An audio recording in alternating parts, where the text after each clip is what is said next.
with serial killers. Held the camera once or twice, and I edited too. When I speak, it's from experience of every shoe. Yeah, I'm just trying to get my mind right. I did what I said I would, I got my mind right. I be swearing up on doubt. Yo. So, first of all, Sunday, the 30th, tomorrow's the 31st, my sister's birthday. Not that anybody cares. Now, first of all, the reason I even said it was Sunday is because I was just thinking what I was doing. Super blessed day today. Didn't drink last night, as comparison to my Friday where I drank. Saturday was a bit of an off and on. Towards the end of the day, I was able to get something done. Anyways, Sunday, I've super blessed day. Went and grabbed a coffee, then went straight to the beach, where I just chilled. You know, just really thought about how amazing life is. Easy to do. Did some breathing, and then yeah, like really just focused on kind of who I'm becoming and you know what I want to get done today, what I'm trying to get done in the next couple of weeks. It's always just good to just keep a pulse on that. Like, who am I becoming? What are the things I need to do? Where am I going? All that good stuff. Read for probably about 30 minutes, 35 minutes, 40 minutes even. I don't know. And then an insane meditation. I got hooked up with this app called Tuition, which essentially just helps you really, you know, get that mind and heart unity. I'm not big enough to plug an affiliate code, but hey, Tuition, it's on the App Store. Highly recommend if you're into meditation. Although it is more advanced, it gives you a little bit about what the meditation should be, and then it leaves you on your own to kind of like have that unguided meditation. But the sounds are insane, and they almost like guide you, but without words. It's pretty wild. Anyways, and then when I was coming back, I've been seeing this one thing, because again, it's you know, still mid-COVID, whatever you want to call it. And I saw this article that's been popping around now, like multiple sources have been talking about it, but it's right on the CDC website, which is the Center for Disease and Disease and something. Anyways, it's the thing that like everybody looks to for the, you know, everything COVID down in the States and even Canada, probably the world even.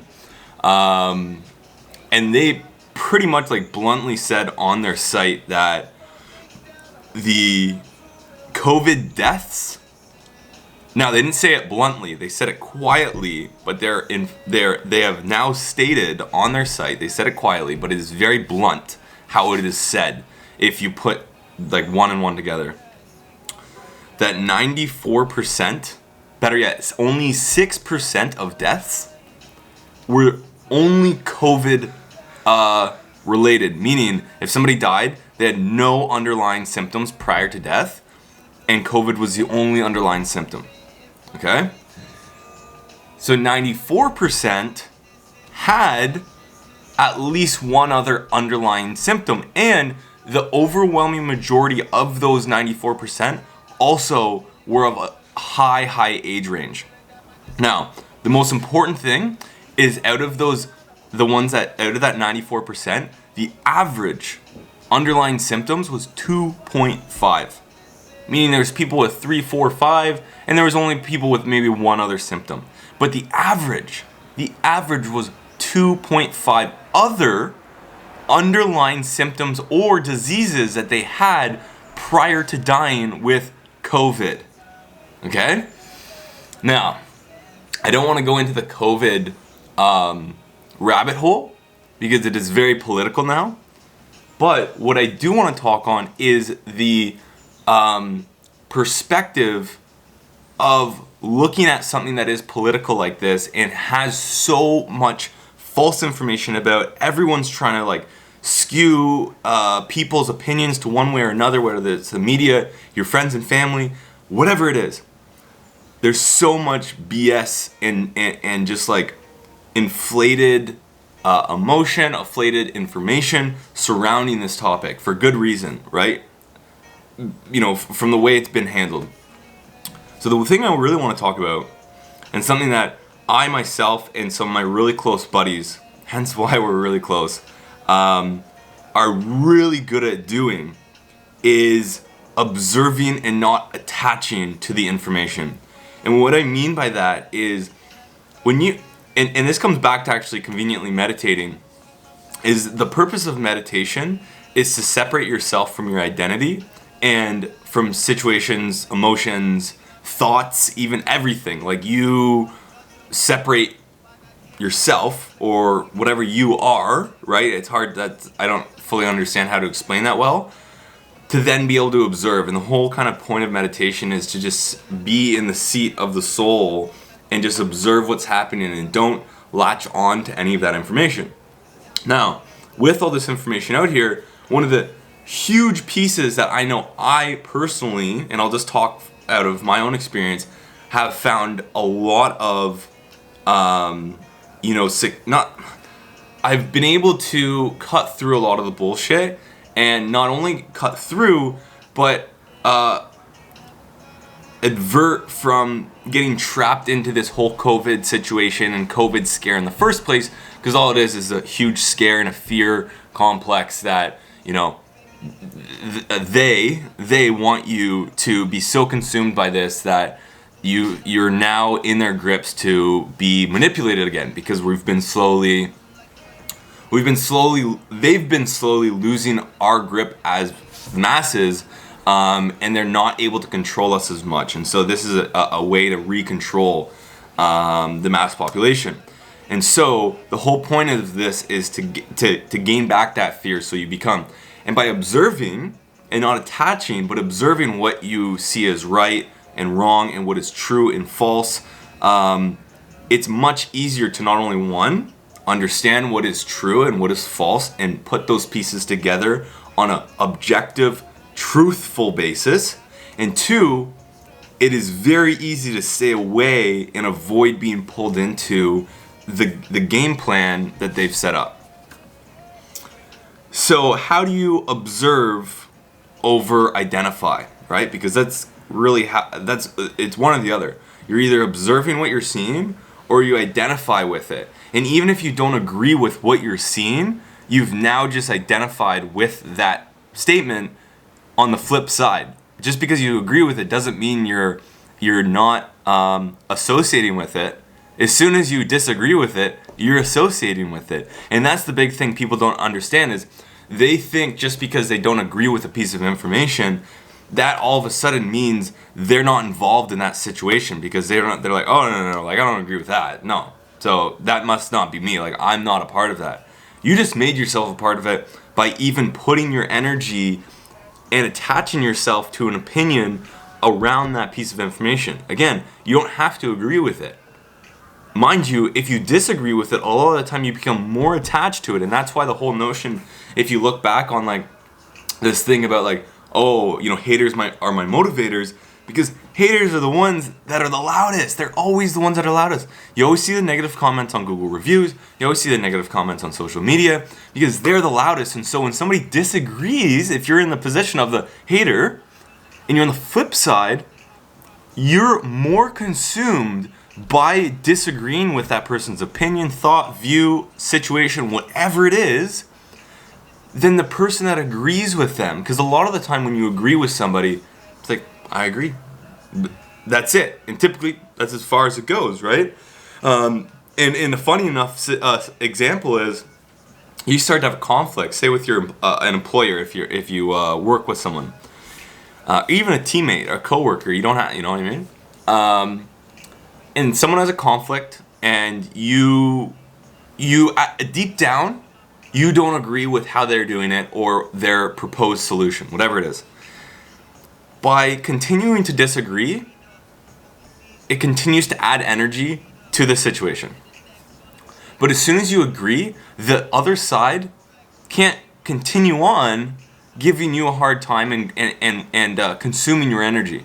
Because now you've almost unhooked, in a way. You're not fully unhooked yet, but in a way, you've stopped that momentum by saying, you know what, you're right, we don't need to go any further with this. So back to the notion of even if you disagree, it doesn't matter, because as soon as you take an opinion or polarize yourself on the topic, you've now emotionally attached yourself and identified with that situation, given energy to it, been absorbed by that situation, and now been swayed by this information to some degree or another. It's all on a spectrum.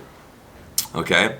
And again, to remind, when you disagree, typically you actually put more energy and more thought and become more swayed when you disagree versus agree. All right? Now,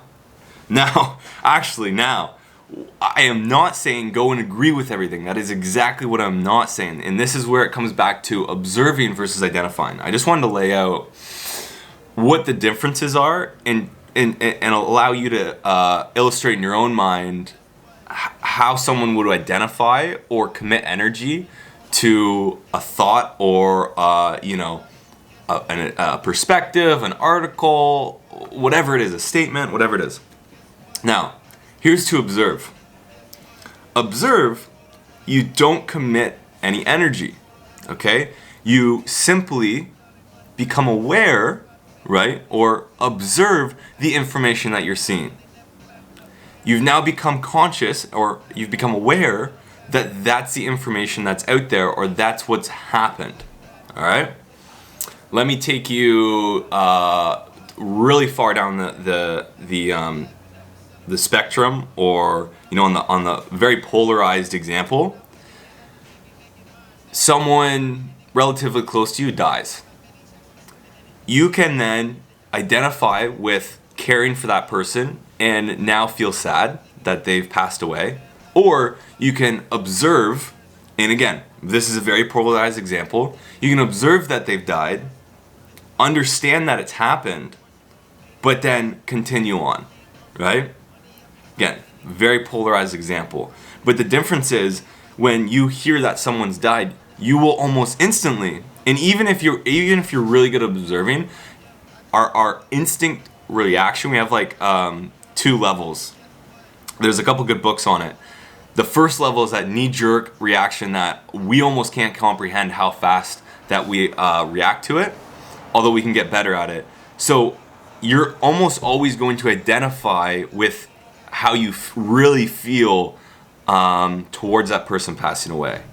But that next step is saying, okay, am I going to continue to identify I'm a sad person about this, or am I going to observe and say, hey, this is sad to see, but also I know there's the opposite where we've had so many great memories, and look at the other side, right? And it's like, don't cry because it's over, smile because it happened, or something along those lines. That's a perfect illustration of uncovering the positive in a negative event. There's always 2 sides, okay? So with that in mind, coming back into the example, you see that piece of information, COVID, the whole COVID thing.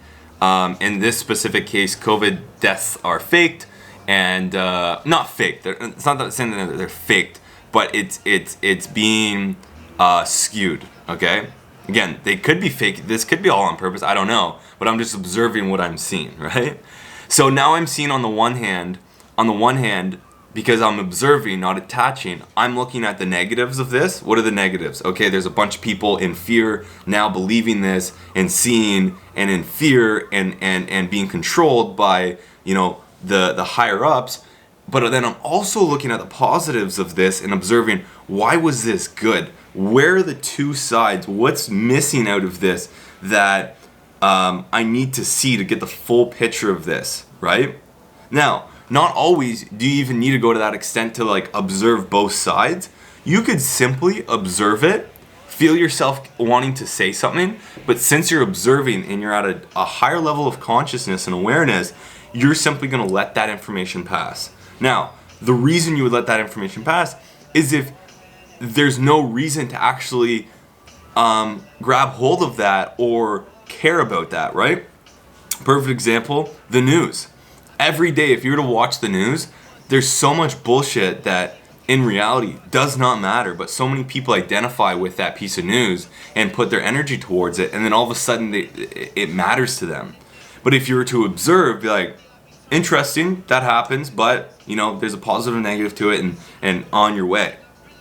And that's the power of observing, is you now almost become like invincible to information warfare, and when people try to give you information with their agenda to sway you a certain way, you're on an upper level where you're observing first and then choosing consciously to identify with it, or simply just understand what the positive negatives are on it, and then make that clear, concise path or choice to move on or adapt according to what the information is, but never actually identifying with it unless you need to.